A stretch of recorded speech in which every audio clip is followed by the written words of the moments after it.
I'm Eric Felten, and this is Beyond Category. We're here at the VOA stage to hear one of the great virtuosos of Brazilian jazz, guitarist Romero Lubambo.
Romero Lubambo. That was beautiful. Yeah, thank you so much for joining us today. My pleasure to be here. Now that song, which in the U.S. we know as just simply Brazil, is maybe one of, after The Girl from Ipanema, maybe the most famous song from Brazil and about Brazil. Tell us about that song. Probably it came out actually before The Girl from Ipanema. There's more time running. Well, we call this in Brazil, we call Aquarela do Brasil, which means all the colors that Brazil show, with the green from the forest, to the yellow of the gold, the white of everything, the blue of the ocean. I chose that song to play because it represents so much Brazil. A lot of people immediately connect Brazil to that song, you know, in that song to Brazil. You're from Brazil, and tell us about how you first got started playing guitar and what the first gigs you had in Brazil were like. I was born in 1955 in Rio de Janeiro. That time in Brazil, the entertainment that we had in my family, around us, was live music. My mother played piano, my uncle played guitar, the other uncle played piano and sang, my other auntie sang. Everybody either sings or plays something, you know. And I had this uncle, the older uncle he played guitar and sang very well, and I was always watching him playing almost every week. We had that. We didn't have phones or nothing. TV came later in Brazil. And so I grew up with music. When I was 13 years old, I just took a guitar and I played a song. One song that my uncle used to play. I just played. I didn't try to play. I played it. It was really... You've been paying that much attention over the years. Yeah, I was like so much like, how can do... until today, sometimes I'm playing in the middle of a show and I do something that my uncle used to do in terms of rhythm. He was very rhythmic player. And so that's the way I learned. But at the same time, Eric, that time you had to be either an engineer or a doctor. In my family, I didn't think that I could be a musician because everybody was a musician, but nobody had a career as a musician. My mother played very beautiful classical piano, but at home, my grandmother, my grandfather, everybody. So I studied mechanical engineering. So I finished my college in mechanical engineering. At the same time, I finished with the classical guitar because I started playing classical guitar also. But after 13 years old, I always played guitar. No matter what I was doing in my life, the guitar was always present. Even in the school, the engineering school, I would finish the class and go to the other building to meet my friends and all the girls there to play guitar and sing. It was always fun, you know. Now, do you think studying engineering and getting a degree in engineering affected how you approach the instrument, how you think about playing? You know, there are a lot of jazz musicians who are really mathematically minded and able to bring a little mathematical quality to what they do. Yeah, I think both ways. I think the engineering, the way you think for engineering, I think helps a lot to develop. Because I didn't have a teacher in the beginning. I was just looking at people, listening to music and trying to find out how to do it on the guitar. So I had to use a lot of the mathematical thinking to decide which finger, where, how to play the chords and what's the relation with the notes, you know. So I think it helps a lot. Maybe we can see if we can get you to engineer another song for us here. Let's do it.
That was Corcovado. We know it also in the U.S. as Quiet Nights of Quiet Stars from the English lyric to that tune. One of the most famous bossa nova tunes. Exactly. Right? Tom Jobim, I always like to bring songs that people know well to connect to them. You know, I think they like to listen to something that they know. So Corcovado is one of them, you know, so I love it.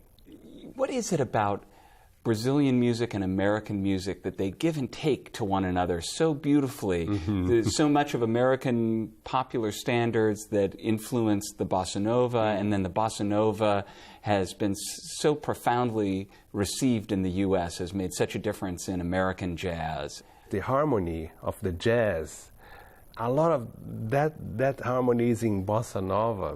Bossa nova is basically the rhythm that has a root in the samba, which is the samba rhythm.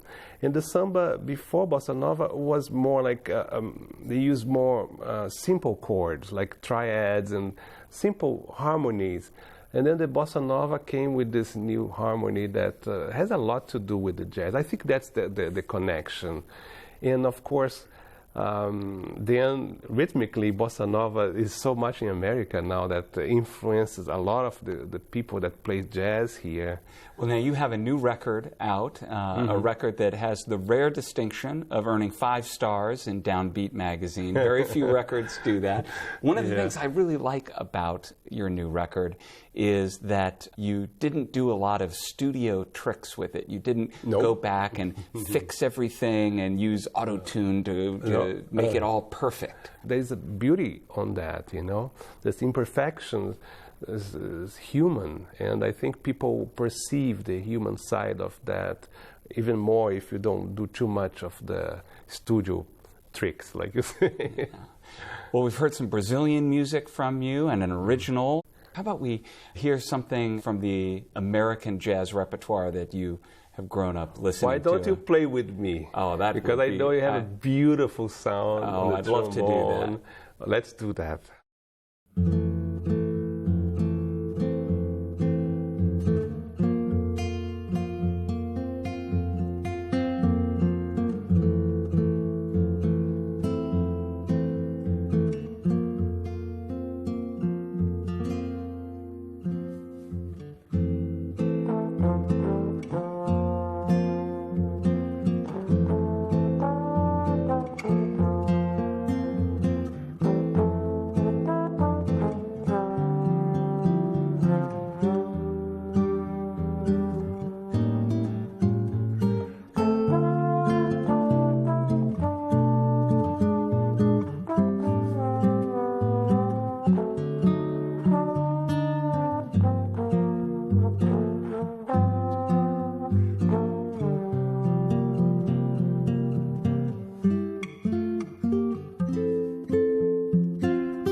Romero, that was so much fun. That was great. We have to do that again. All right, anytime. Give me a call.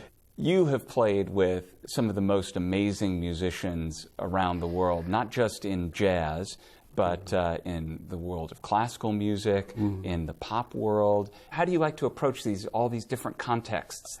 I have to be myself. Of course, I love to have the knowledge of the music that we are playing. If we're playing jazz music or blues or classical music, I like to understand that music, and I try to do that. I like all sorts of music, but in the end, the answer is I have to be myself and bring whatever I have. That's why they called me, to be in that place, in that seat, and that's what I try to do all the time, be myself. You've made such a name for yourself with the Trio de Paz, and how do you approach the difference between playing in a group with bass and drums and playing solo? When you have drums and bass behind you, they help so much, because the bass is always doing the bass, the drums doing the rhythm, so I can be free to do a lot of other things and just add to what they're doing. But alone, like you said, I have no guys behind me, so I have to do sort of everything. It's challenging, but I think it's very interesting work. I love to do that. It's not easy, but I'm not here to do just easy things, Well, let's get you to do something hard to finish out for us here. Okay, I'll try. Okay. We've got time for one more tune. What can you do for us? I would love to play a song that I normally play live, and it's called Influência do Jazz. Under the Jazz Influence. It's a song by Carlos Lira, one of the incredible composers from the bossa-nova era, and this is from the 60s in Brazil. Influência do Jazz. Fabulous. Romero Lubambo.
what beautiful music. I'd like to thank Guitarist Romero Lubambo, and I'd like to thank you for watching. I'm Eric Felten, and I hope you'll join us again for more good music on Beyond Category.